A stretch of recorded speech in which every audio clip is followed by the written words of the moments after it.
Hey, what's going on, everybody? It's Matt with the DPI podcast. Today is Election Day here in the States, November the 8th of 2022.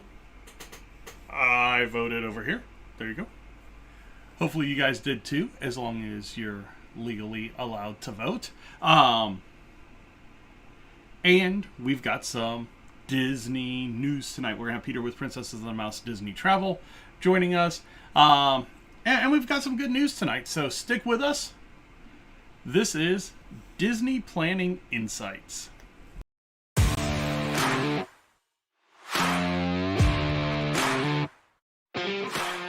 Hi, I'm Matt. Welcome to Disney Planning Insights. Through creative content and live shows, we explain the hidden details of the Disney experience so that our clients can execute memorable adventures. Together with Princesses and the Mouse Disney Travel, we have helped hundreds of clients plan, book, and prepare for magical Disney vacations. Let our experience help you avoid common planning mistakes and maximize the enjoyment on your next Disney trip.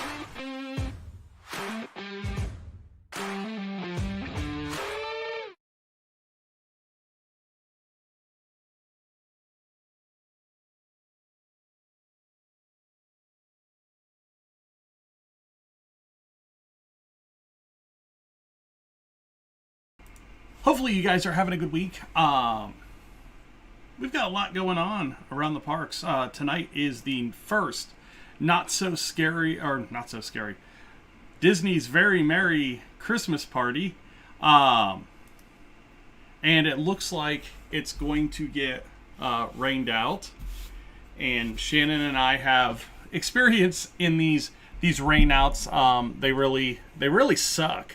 Because you kind of get yourself hyped up all day to go out and, be part of the first party of the season, and then it rains on you. And, we didn't get a stage show. I think we got fireworks, but it was really hard to see because the smoke just kind of fogged the whole area. They ran the parade late.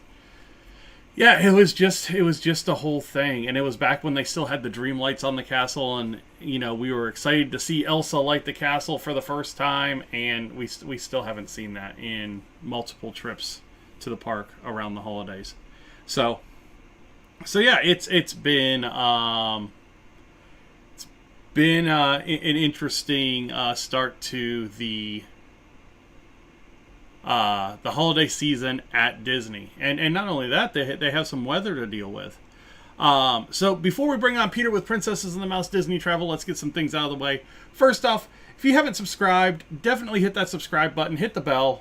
We really appreciate everybody that does that for us. It helps us in the algorithm. It also helps us get content out to different people.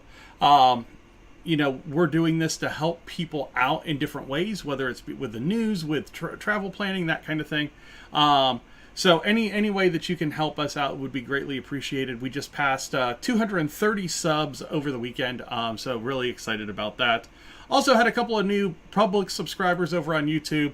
Rapper 1996, welcome to the channel. Thank you for hitting that subscribe button. And then Tiffany Brown, also, thank you for hitting that subscribe button and subscribing to the channel as well. Hopefully you guys find some things on the channel that you enjoy and you recommend us to other Disney friends of yours. All right, so it looks like Peter's up and ready to go over on the other screen, so I'm going to bring him on and we're going to start talking some news here. So, hey Peter, how you doing? Oh, really good. I had to decide for a minute. I wasn't so sure of my answer. Were you able to get out and vote today? I was. Yep. Fantastic. Yep. Difference. So we had our yearly meeting over the weekend. Got a lot of exciting things coming over the next year in 2023 for you guys. But one of the big things is, supporting us as well. And one of the ways you can do that is by booking travel with us. And it kind of works if you're on the live stream tonight. You can check out the website below me. Go over to the website, patmdisneytravel.wixsite.com/planning, and fill out that vacation information page if you are looking to book a trip to Disneyland, Disney World, any of the World Disney parks, and Disney Cruise Lines. Peter loves to deal with different time zones and people that speak different languages. I have. That's true, actually. Yeah.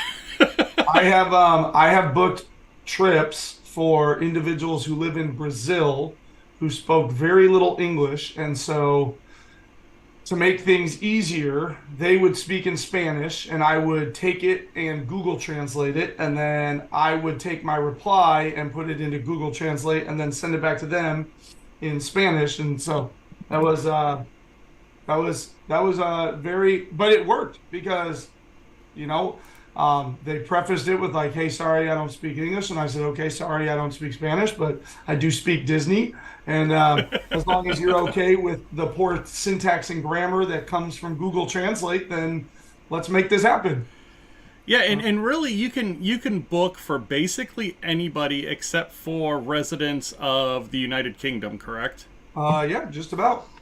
So definitely do that. And of course, it's at no cost or at no additional cost to you to use us as a planning service. The booking is going to be exactly what you see on the Disney website. And a lot of times we're able to find deals throughout the booking process that's going to help you save money as well. So definitely want to keep that in mind. The small caveat to what Matt just said is depending on, like, you need to go to the park at least 3 days, or you do need to stay on site. If it's just like, "Hey, I want to go in for a day," like, we'll probably help you out, but we're not getting anything. That's the easiest way to put that. So, yeah, we would love to help you out, especially in 2023, as Christmas is approaching and you and your family are starting to think about gifts and travel for next year. Myself or Matt even would love to sit down and chat with you and get those spring breaks, fall breaks, summer vacations, whatever those trips might be. All right, sounds good. Well, let's get into a little bit of news here. News time.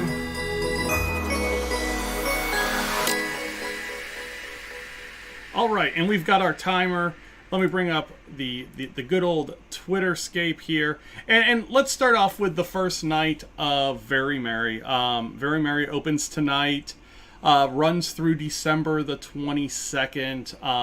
Select nights, of course. And, really, really cool party. Lots of unique meet and greets, show specifically for the party, parade specifically for the party, fireworks specifically for the party. So really, really good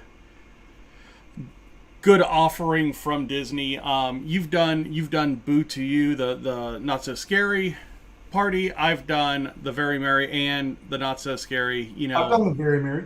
Have you done Very Merry as well? Yeah, I've done Boo Bash and Not So Scary twice, and I've done Very Merry once.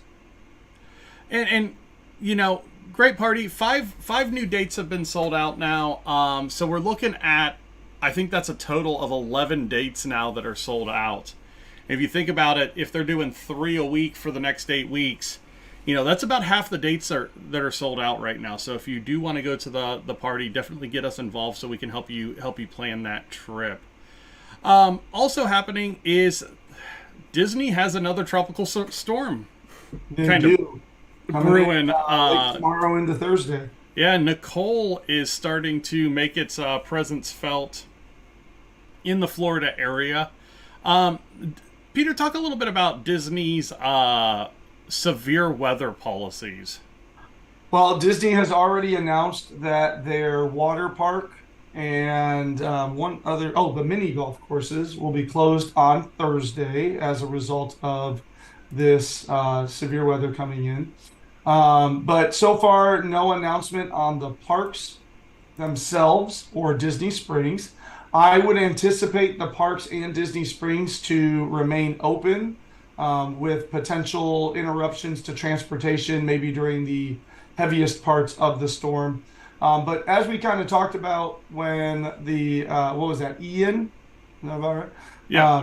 Yeah, when Ian went through, all of Disney's buildings are rated all the way up to Category 5 hurricane resistance. And so, like, I have a client down there right now, and we've been kind of texting back and forth and kind of deciding, what's their Thursday going to look like? Are they going to stick with the previously made plans, or are they going to wave it off? And I'm kind of explaining all of that. Disney's going to work with you, Disney's going to get things figured out. But at the same point, if you're willing to get a little bit wet, it rains at Disney a whole bunch. And, I have been down there during a tropical storm. I have been down there during a wicked pop-up thunderstorm where it was just blowing absolutely sideways, gusting 60, 70 miles an hour. I was in a bus depot in the far corner of it, and we were like hunkered against the edge. And our umbrella was sitting out like this to try and it was sitting straight sideways to try and create some type of a shelter for us. And the bus rolled up, so yeah. So the cast members are used to it. Disney's used to it. From what it seems like, water park shutting that down makes sense, especially if there's any, obviously, like lightning or anything in the storm. But indoor rides, Matt and I have talked in detail about, if you go to any of the parks, a fair number of the rides, more than, I would even venture to say 75 to 80% of the attractions are indoors. So Disney can run all of those things, all of the shows, all the indoor rides, all of those things. It's just a matter of transporting you there safely. So the bus rides might be a little bit longer, and they might be a little bit stinkier with all the all the high humidity people coming to it. In terms of safety and everything else like that, Disney will get you, and Disney will get you figured out, which is, you can't predict Florida weather when you're making your vacation plans 9 months in advance. Yeah. So moving on, with the Christmas season at the Disney parks, we get some fantastic displays, not only in the parks but in some of the hotels as well. And this year again is the return of the Grand Gingerbread House at the Grand Floridian. It is a fantastic place to go check out. It also serves as a little retail shop once it's finished, and you can buy gingerbread shingles and all kinds of different treats, Christmas treats, from that retail shop. So really, really cool there. They've been working on that they've been putting it up for about a week, and the baking actually starts at the beginning of August to get all the pieces ready for that display. But there's also displays at Disney's Contemporary Resort, the Jumbo House lobby display at Animal Kingdom Lodge, which may or may not be a life-size zebra. The grand displays at the Grand Californian Hotel and Spa, and of course at Disney's Grand Floridian Resort and Spa. So lots of gingerbread, and if that's not enough, Haunted Mansion at Disneyland is in its full splendor with the Christmas display as well. Most of those displays, it looks like they're going to be up through January 8th of 2023. So really, really cool to check out those displays. What's your favorite display during Christmas at the parks? This sounds like a top 3 category. It does, but we're gonna jam it into news real quick. Yeah. I'm a big fan of Main Street. It's just, I know that's so easy because there are massive trees in Wilderness Lodge. The Polynesian is really fun at Christmas as they sort of like tropical Christmas time lobby. So there's a lot of really, really fantastic things out there. But there is just nothing quite like standing at the train station at night, looking down Main Street. You've got the big Christmas tree, if you're standing off to the left or the right.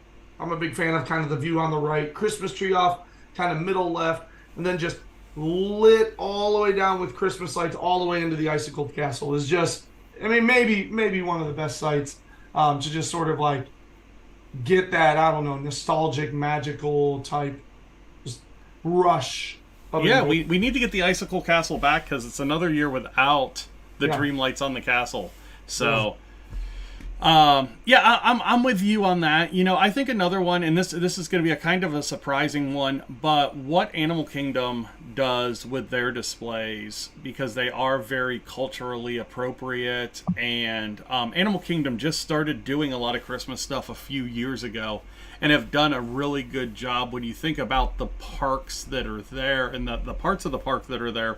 You know, Dino Land, Asia, Africa, Pandora, all have their different celebration styles that are very, very specific to that area of the park, which is really, really cool. So if you're looking for something different and interesting, definitely head over to Animal Kingdom. Moving on, let's go over to the cruise line.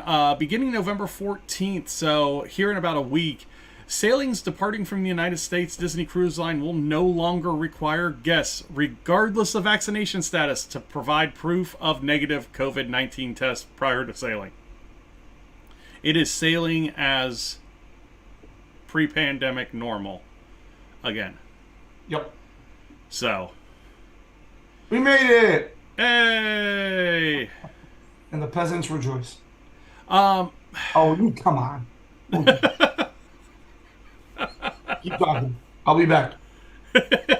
I'm just calling And- right now. I was gonna say, and camera shutdown number 1 of the night. I don't even understand how. You should be charged. Speaking of the cruise line, did you happen to listen to any of the earnings call today? No, I did not. I had a crazy busy day. Huge earnings call, 24.7 billion or something silly like that for the year. Missed fourth quarter by a little bit. But they are talking about some of the things that they're going to be doing to combat a park recession over the next couple of years, which Charge included more. Raising capacity in the parks, More microtransactions. actually offering more discounts, and what was the third one? Oh, resuming the sale of annual passes. That would be wonderful. So, 3 things that they talked about to start kind of getting the park ready to combat a recession in the next, couple of years. I think we all see it coming. It's one of those things where we've been watching kind of the bookings, and once all that revenge travel stopped happening after the beginning of September of this year, we were kind of worried about what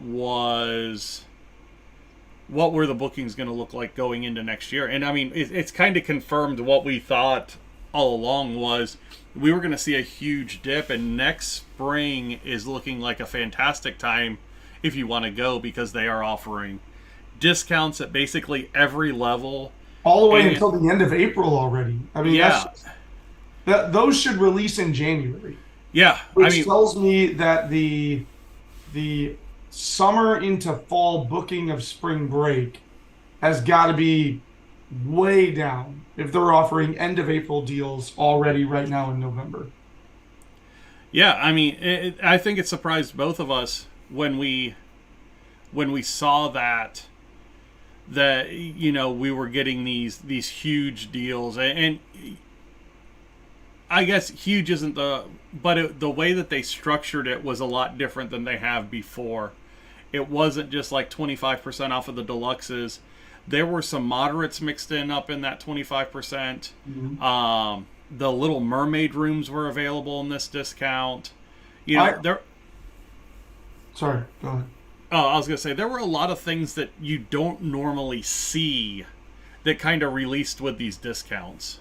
I honestly think that something that would help is if Disney brought back the dining plan. I 100% really agree. firmly, because here's what happens. On the dining plan, you spend more ahead of time. So then what you end up doing is you end up doing more impulse buying in the park, because You have more cash on hand. Right. Your food is all done. You're not looking at the room charges ballooning $200-300 every time you sit down to shake a character's hand and eat a buffet. I mean, it's just it really, really is. I look at the trips that I've taken over the last year and a half, and it's just I'm approaching them differently as the parent. I'm approaching them differently. If I could have had them prepaid to where I just arrived, my room charges would be less, but my total out of pocket likely would have been more. Yeah. Because now, when I like before, I would go to a dinner, I would go to a meal, and I would have my entitlement beverage, but then I would always buy one more, maybe even two more, and now I'm like, I could get by with one, maybe none. Yeah.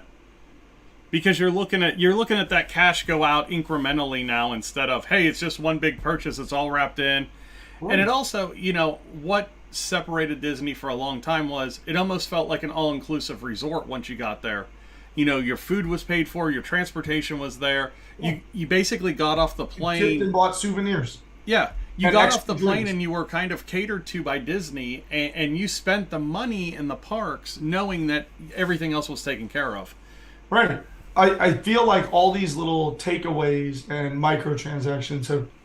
I honestly think it's going to cost them money in the long run because sure, are they making money on the Disney Plus or not the Disney Plus? Are they making money on the Genie Plus and the Lightning Lanes? Sure, but I mean, giving the transportation, all of those things, I felt created a loosening of the pocketbook due to the experience that you were getting, and now you're almost getting like a spending jadedness while you're down there, just watching the microtransactions hit. Yeah. Oh, I really want to ride this ride twice today. Oh, well, I got to pay for it. And I mean, I'm victim to it. I mean, it's in terms of business model, it's working because I've fallen victim to it. Hell, I know I probably individually I probably spent $75 getting rides on Guardians of the Galaxy. Cosmic Yeah. Rewind. And I've always been in groups of 2 to 6 while I was doing that. So me was $75. I mean, I probably shelled out $400 to ride or more to ride Mission Break or Cosmic Rewind. Mission Breakout. Mission Breakout. That's in Disneyland, which is also a really awesome ride. So they ruined Tower of Terror. No, it works. It works really, really. All right. Well, that's the news. Let's go ahead and let's get into top 3. Business trip. Did the people move around? It does tingle a little bit.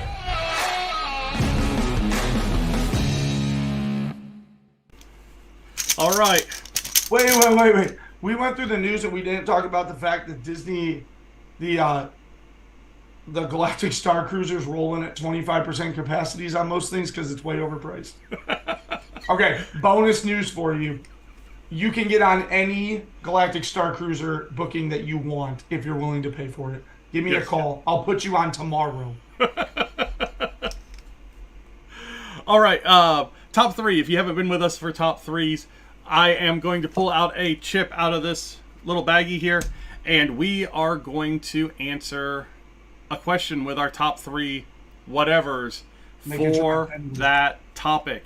If you have an idea for top 3, go over to the website. It's below me right now. If you're listening to us, patmdisneytravel.wixsite.com/planning, and submit it in the little form on that front page. It's in the top right corner. All right, Peter, you ready? Born ready. We are going with number 2. What do these numbers go up to? I feel like we always get 7 and 5 and 2. 25. Oh, all right. They go up to 25. Prove it. And number 2 is very fitting for today. Swear if it's top 3 holiday decorations. No, it is top 3 things to do. Could you try again? Who's doing what? Hey. You need to hush. Hush. Top 3 things to do at Disney's Very Merry Christmas Party. No way. There's no way this was a random draw. planning your first trip and getting overwhelmed by all the details, planning your next trip and just want some new suggestions on things you haven't tried, contact me at Princess and the Mouse Travel, and I'd love to work with you planning your next trip to the most magical place on earth. You can contact Princesses and the Mouse Disney Travel on Facebook at PATM Disney Travel. All right, we're back. Peter is questioning the validity of my poker chip pool. This is rigged. So, your point? Yeah, this is a WWE match y'all are watching. All right. So, I will let you start with number 3 since you are accusing me of rigging this today. So, what is your number 3 thing to do at Mickey's Very Merry Christmas Party? My number 3 thing to do at the Very Merry Christmas Parties is to eat all the free treats. The best thing about the Not So Scary is the trick-or-treating. The best thing about the Very Merry is the eggnog and the sugar cookies and the candy canes and the cake and the ice cream. There are, I think this year there are 4, maybe 5. I was actually just looking at a map because we were talking about it. Let's see. Tortuga Tavern, Columbia Harbor House, Pinocchio Village House, Cosmic Rays, and the Lunching Pad. So 5 locations, and they are marked on the map as holiday treats. They're going to vary the treat at each location, but it is a complimentary holiday-themed treat. So one of the things that I like to do when I went to the Very Merry, I think I've gone twice actually, now that I'm saying it, because I know I learned and adapted. My favorite thing to do is almost make it like a treat scavenger hunt as I work my way. Similarly to making sure you visit all the trick-or-treat locations, make sure you visit all the treat locations, because you think to yourself, oh, it's just the same thing at all 5 locations. It's a unique thing at each of the 5 locations. So go and get your free treats. Yeah, there'll be cookies, there'll be marshmallows, there'll be hot chocolate, there'll be hot apple cider, there'll be eggnog. There's all kinds of stuff at each of the locations. So you'll have 1 treat and 1 or 2 drinks at each location. And then on top of that, all the other free things that are available. So your soft drinks are free. The Mickey ice cream bars are free. There's a lot of things that are in those little carts that are around. The Castle Hub that you can just walk up to and say, "Hey, I want a Coke and a Mickey bar," and they just hand it to you. Yeah. So checking out those things. So your number 3 is the free treats, especially at the treat locations. Well, my number 3 is going to be catching the specialty show on the castle stage. So it's been a great show for the last few years. Mickey and Minnie's Holiday Wishes show. Mickey, Minnie, all the friends, lots of singers, dancers, great show. If you don't plan on going to the park, you can check it out over on our YouTube channel. Definitely want to give that a watch. It's a lot of fun, and they run it a couple times each night. So, and that's another nice thing about the parties is they'll run the 7:40, 9:25, 10:35, and 11:55. Yeah, so you get 4 showings of the show every night, and great little show, a lot of fun. But that is my number 3. So let's get into our number 2. All right, Peter, what is your number 2? My number 2 is, you know what? You said, hey, you got to make sure to watch the stage show. My number 2 is going to be, you got to watch the parade. Yes. The parade for Very Merry is absolutely wonderful. Completely unique floats. A lot of people think like, oh, it'll just be the same and they'll be in costumes. Nope. The party parades are unique floats that are only seen during these. You might catch a couple of them in like the little cavalcades that they're still running throughout the course of the day, but it is a unique parade, unique music, unique choreography, unique costumes. Everything about it is absolutely unique. So no holiday party is complete, Very Merry party included, without making sure that you find time to either watch And here's the great thing: the early parade or the late parade. And my pro tip is that I always like to watch the late parade, because what you have is all of the people with younger kids will line up at 7:45, 8 o'clock to watch the 8:30 parade. Then they'll watch the fireworks, and then their poor little kids are just tuckered out. And so I will slide into the hub late, watch the fireworks, and then head back into kind of Frontierland and find a great place that's not very crowded for the second parade, while everybody else is making the bus lines really long. Yeah. And if you time it well, you can check out the parade, the stage show, and the fireworks. And I think you have to do it fireworks, stage show, parade. You do, all in like a 2-hour window. Exactly right. Yep. 8:30 for the parade, and then 9 o'clock for, or 9:25 for the stage show, and then, or sorry, it would be 9:25 stage show, 10 o'clock fireworks, and then 11 o'clock parade. Yeah. And you can just hang out there basically the whole time, and you have like a 20-minute break between each one of those things before the next one starts. You gotta jump over to your favorite place and grab a treat over at Lunching Pad, or whatever.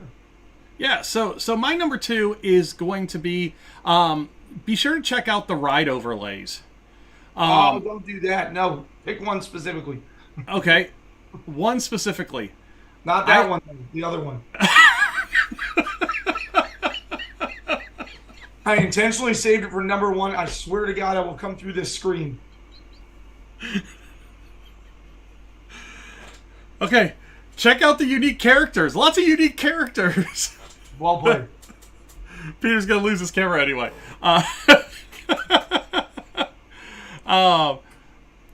So no, tons of unique characters, and it looked like tonight that they started letting people that had the parade wristbands get in line and start seeing those characters at 4:30. So that's another pro tip is they are going to bring a lot of those characters out early, and if you get to the party early, you can get there at 4 o'clock with your party ticket. You can get your wristband and you can get in line for some of these unique characters. And it's just like the Not So Scary Party, where you have got some that you will not see at any other point during the year except for these parties. The big one for Very Merry is always Sandy Claus and Sally, which is Jack Skellington in his Santa costume. Really, really cool character meet and greets. Definitely make yourself some time early. Get there early and make some time for those character meet and greets early, before the rest of the party goers get there. The ones that think they can't show up until 7 o'clock, you get a 3-hour head start on them. So, all right. Number 1. So my number 1, no Very Merry Christmas Party is complete. And kind of side note / pro tip, if you are in Magic Kingdom on Christmas Day, they normally run this as well. But no trip to Magic Kingdom is complete without riding Jingle Mountain, as my family calls it. It is Space Mountain with a Christmas overlay. They have red and green lights everywhere, and they are blasting Mannheim Steamroller Christmas music. And Space Mountain is a cool ride. Its best experience is Jingle Mountain. Like, hands down, by far. Space Mountain is cool. Haunted Mountain, or whatever you want to call it, when it's just pitch black, is just sort of like sensory deprivation cool. But Jingle Mountain is like, I wish I could ride Space Mountain as Jingle Mountain in midsummer. It would be a phenomenal experience. And it's a shame that the only way to get it is to get into this party or be in Magic Kingdom on Christmas Day and hope that they're running the overlay, which they normally do, on that overlay on just Christmas Day. But Jingle Mountain is the best Space Mountain experience by far, hands down, 100%, which is why I was going to come through this camera. I was shuffling through other things so that I could tell you all about how amazing Jingle Mountain is. The other overlays are cool. Jingle Cruise is fun. They do the teacups and the speedway, get some holiday things and decorations and lights and stuff. But Space Mountain is just in a whole new league when you get to ride it in the holiday overlay. It is. It is. The other holiday overlay that's really good is the Monsters Inc. Laugh 4. Oh, it is, yeah. Yeah, they put a fun overlay for that one as well. Shannon over on YouTube, my favorite part of the Very Merry Parade is smelling the yummy scents of each float. So that's another thing. Each float, as it comes by, is blowing out some sort of smell, whether it's cookies or, holly berries or whatever. That parade is something for all the senses, especially if you can get some of that Snope in your mouth. Then you can taste it as well. My number one is it snows in Florida. And it's a really cool effect. They call it Snope, and it's basically just like a non-toxic soap that makes snowflake-looking things flying from the sky. But it's something that you don't get to see at any other time during the year in Florida, except for at these parties. I don't think it has ever snowed at the park. It was cold enough to snow a couple of years ago when we were down there for Christmas. It was cold enough when Addie and I were there in late January. So, but no, it's a great effect, and they do it basically through the whole party. But with that parade coming down Main Street and all the lights, and then the snow falling, it's just an overall awesome scene at the Very Merry Party. So that is my number one. It snows in Florida during the party. All right, another fantastic top 3, Peter. Where can people find you at? Over on Facebook, search Princess and the Mouse Disney Travel, or just type in Disney Travel Agent, and I'll be one of the top hits. Insta, if you kind of begin contact there, or on our website, as Matt previously mentioned. Love to get in contact with you, and we'll sort of transition from Facebook over to phone calls and text messaging and getting you all set up. And as Matt said, I cannot stress this enough. It costs you nothing. Some places charge booking fees, planning fees, whatever else. I just take the commission that Disney gives me and call it good, because I'm not doing this to make a salary. I'm doing this because it's a passion of mine. I really love working with clients and telling them all the amazing places to eat. I have a client down there. It's like the once in a lifetime trip, and they are having the time of their lives because they are eating at all the right places and everything's organized for them, and they know what they're doing and how to do it. And without, not me specifically, but without a planner, and even if you've been there a bunch of times, I have a client that booked with me for the first time. They had probably been a dozen times with their kids. They booked with me, they went, they came back, and you can go read their comment. It's the Kincaid comment. They said, holy cow, we didn't know that there was that at Disney. And they had been dozens of times with their kids through the years. And then they went with me, and I tuned them into some things. And now they're going again in February. I'm booking their dining in a month. So there you go. Like, I've been there, I've done that, so has Matt. We would love to give some of our expertise over to you and make it a more stressless situation. All right, so that is our top 3 for this week. If you're sticking with us on the live show, let's get into the DPI question of the day. Where did it just go? Why did I lose it? Oh, I know why I did it. Wow, that was weird.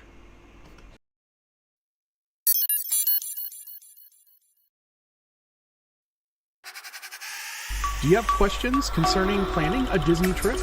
Ask them live on the show or submit them on our website at patmdisneytravel.wixsite.com/planning.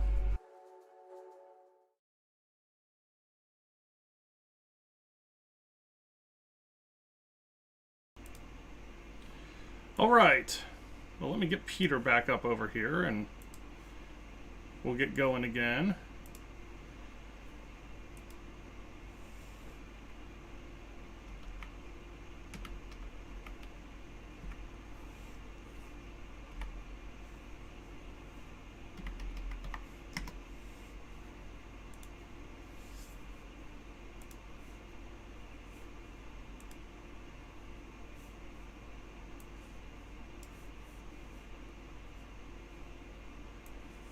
All right.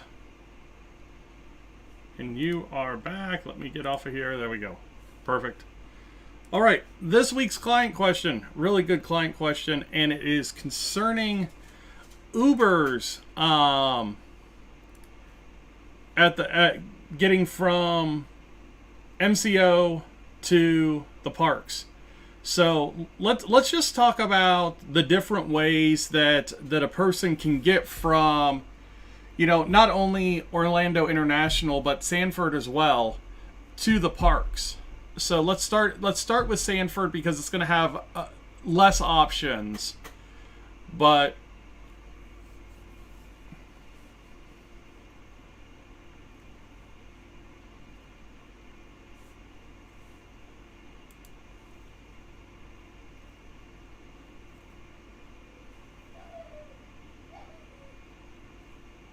yeah.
Yeah.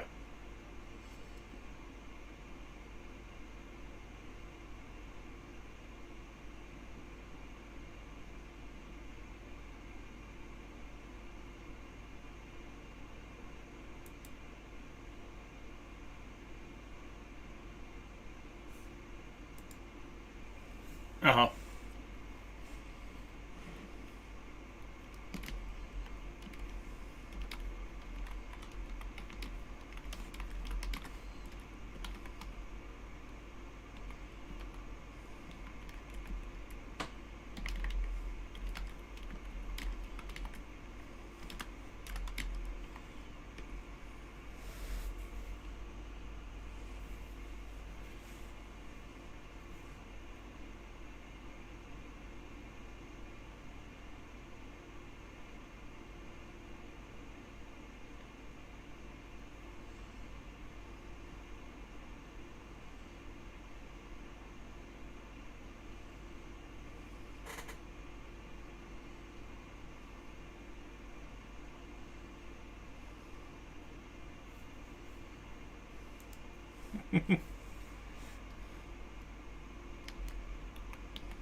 And it's familiar.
Uh-huh.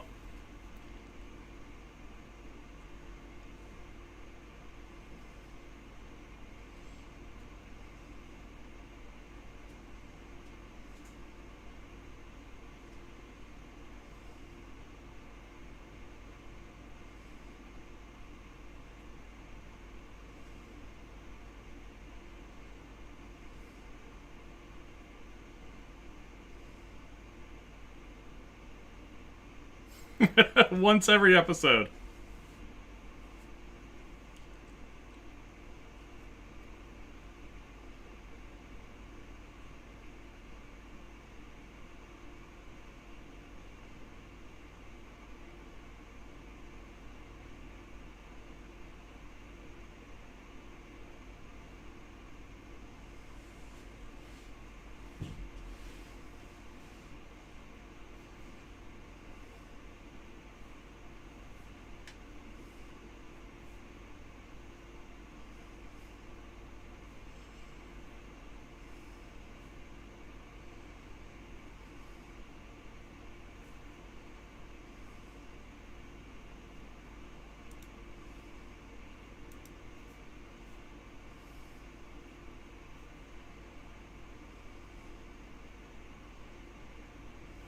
Uh-huh.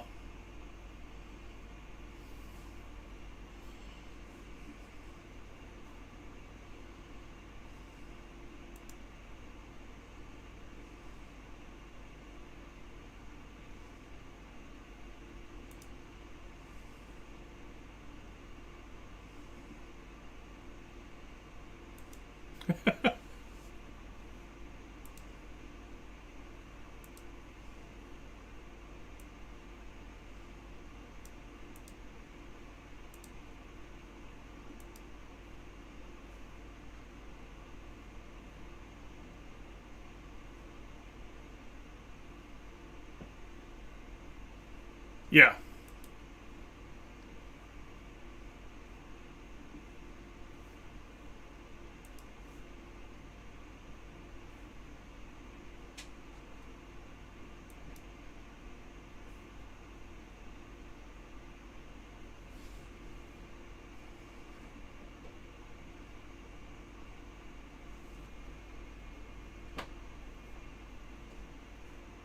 Grabbed our luggage out of a friend's car at Hollywood Studios. We legitimately burned every last bit of oil that we could hanging out in the park.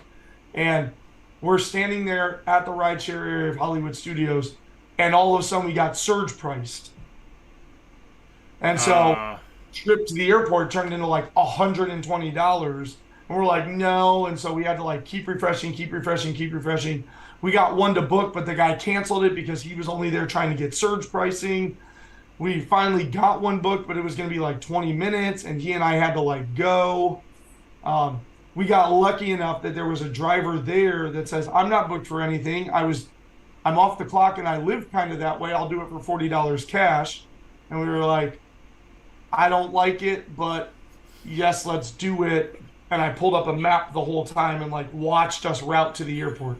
That's like the beginning of one of the Taken movies. That's exactly what I was saying. I was like, I swear to God, we're gonna like pull up to an abandoned warehouse. 6 guys are gonna come running out, and I'll wake up in a bathtub without a kidney tomorrow. Like, I was like, route to MCO. He's like, I live towards the city. I drive mostly out here because Disney's worth most of the money, you know. And he's like, I'm done for the day, but you're 10 minutes out of my way. If I drive you to the airport, I'll make $40 cash if you want me to take you. I was like, I do want you to take me, but I have Google Maps, sir. and my phone will emergency call as soon as you go off the blue route. As soon as he says, I know a shortcut. Yeah. Nope. No, emergency, SOS. All right, man. So lots of different options coming to and from MCO. Do you think Disney's ever going to offer the minivans to and from the airport again? I do. I'm surprised they aren't already, because that's such a... That was our big thought when they let the Magical Express go, was the fact that they had these minivans And you and I, well, minivans, mini Suburbans, Yeah, mini Tahoes. yeah, mini Tahoe. Um, so years of my thought was they were going to expand the minivan service, which I'm kind of surprised I think they'll come back. I think they're still, the minivan service is back. It is running. You can order it through the Lyft app. But right now, I just think they're working on getting the crew of drivers and vehicles. Yeah. I don't think they have enough to fulfill the demand in and around the parks, because it's nice. It's a little bit more expensive. You pay a bit of a premium, but Yeah. you get a Disney cast member who is very knowledgeable. It's essentially like one of those private tour guides, but driving you from place to place. Yeah, I mean, if you're going to pay $60 for your family of four for Amir's Express, why wouldn't you pay $80 for a transfer in a mini Tahoe? For sure. Yeah. So I Same mean, thing with the Uber. Like I'm going to spend $50 to get my family there, and they're going to take me right there. But again, the downside is, well, but now I got to get back too. yeah. Yeah, but not everybody wants to leave the Disney property that's driving an Uber there. So, all right, sounds good, man. Well, where can people find you again? Over on Facebook at Princess of the Mouse Disney Travel, or just type Disney Travel Agent into the search bar, and you will find me pretty quickly. All right, Peter. Well, another good show again. Thanks for joining us, and have a good night. I'm going to go ahead and get into the closing. It's a long.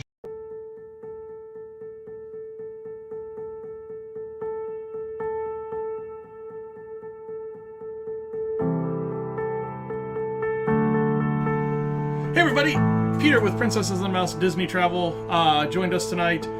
We talked about Disney's news for the week. The top 3 was about the Very Merry Party.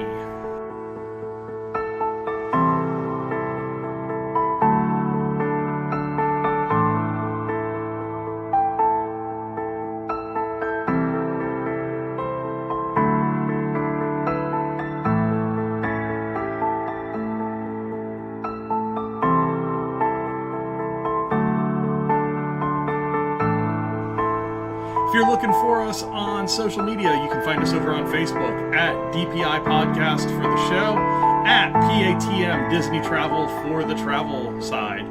Over on Twitter, you can find us at Disney Insights, YouTube, the Disney Planning Insights Podcast, and over on Instagram at Princesses and the Mouse.